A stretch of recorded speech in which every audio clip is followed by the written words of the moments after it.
राज्य के बीचों बीच स्थित विशाल महल के सिंहासन पर बैठी रानी वासंती अपने भाग्य को कोस रही थी। कौन जानता था कि एक शक्तिशाली और सुंदर रानी की शादी एक साधारण इंसान से नहीं बल्कि एक बंदर से कर दी जाएगी। यह कहानी केवल एक विवाह की नहीं बल्कि इसमें छुपे गहरे रहस्यों, छल कपट और अप्रत्याशित मोहों की है। राज्य में एक पुरानी भविष्यवाणी प्रचलित थी कि राजा विजय प्रताप की बेटी का विवाह किसी साधारण राजकुमार से नहीं बल्कि एक विचित्र जीव से होगा जो पूरे राज्य का भविष्य बदल देगा। इस भविष्यवाणी के कारण राजा विजय प्रताप सदैव चिंतित रहते थे। जब वासंती विवाह योग्य हुई तो उसके लिए दूर दूर से राजकुमारों के प्रस्ताव आने लगे, लेकिन जैसे ही कोई भी राजकुमार उससे विवाह के लिए महल में कदम रखता, वह किसी न किसी अनहोनी का शिकार हो जाता। कोई रहस्यमयी तरीके से बीमार पड़ जाता तो किसी की रहस्यमयी दुर्घटना में मृत्यु हो जाती। राजा यह देखकर घबरा गए और समाधान के लिए राज्य के सबसे बड़े तांत्रिक भैरवनाथ को बुलाया। भैरवनाथ ने गहरी साधना के बाद राजा को बताया, रानी वासंती का विवाह यदि शीघ्र ही नहीं किया गया तो पूरे राज्य पर भारी संकट आ सकता है, लेकिन इस संकट से बचने के लिए उसे एक विशेष प्राणी से विवाह करना होगा। यह सुनकर महल में सभी लोग चौंक गए।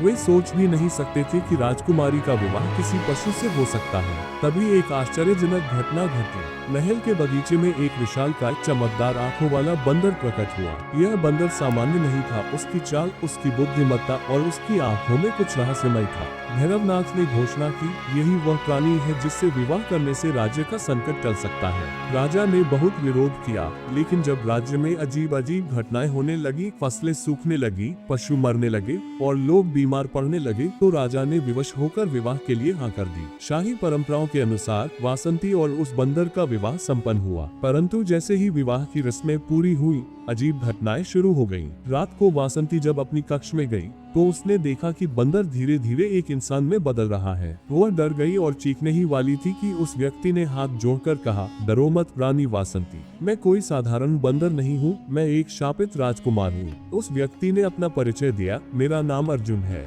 मैं पास के राज्य का राजकुमार हूँ।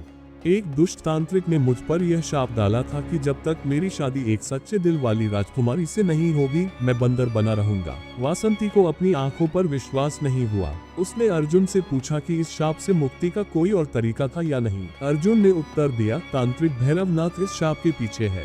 यदि उसे हराकर उसके तंत्र को नष्ट कर दिया जाए तो मैं हमेशा के लिए मुक्त हो सकता हूँ। वासंती ने अपने पिता को यह सारी बातें बताई, लेकिन राजा को विश्वास नहीं हुआ। तब वासंती ने स्वयं भैरवनाथ के बारे में गुप्त जानकारी इकट्ठी करनी शुरू की। उसे पता चला कि भैरवनाथ ने जानबूझकर अर्जुन को शापित किया था ताकि वह अपने काले जादू के बल पर राज्य पर कब्जा कर सके। लेकिन जब उसकी योजना सफल नहीं हुई तो उसने एक और चाल चली। उसने भविष्यवाणी को तोड़ मरोड़ कर पेश किया ताकि रानी वासंती को अर्जुन से शादी करने के लिए मजबूर किया जा सके। वासंती ने अपने कुछ विश्वासपात्र सैनिकों के साथ मिलकर भैरवनाथ के गुप्त ठिकाने पर हमला कर दिया। वहाँ एक भयानक लड़ाई हुई।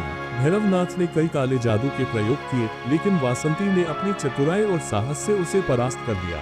जैसे ही भैरवनाथ मारा गया, अर्जुन का शाप टूट गया और वो पूरी तरह इंसान में बदल गया। राजा और पूरी प्रजा यह देखकर आश्चर्यचकित रह गए। वासंती और अर्जुन का पुनः विवाह पूरे राजकीय रीति रिवाजों के साथ संपन्न हुआ। राज्य पर आया संकट टल गया और लोगों ने राहत की सांस ली। इस घटना के बाद राजा ने घोषणा की कि कभी भी किसी झूठी भविष्यवाणी के कारण किसी का जीवन बर्बाद नहीं किया जाएगा। इस प्रकार रानी वासंती ने अपनी बुद्धिमानी से न केवल अपने पति को बचाया बल्कि पूरे राज्य को भी विनाश से बचा लिया।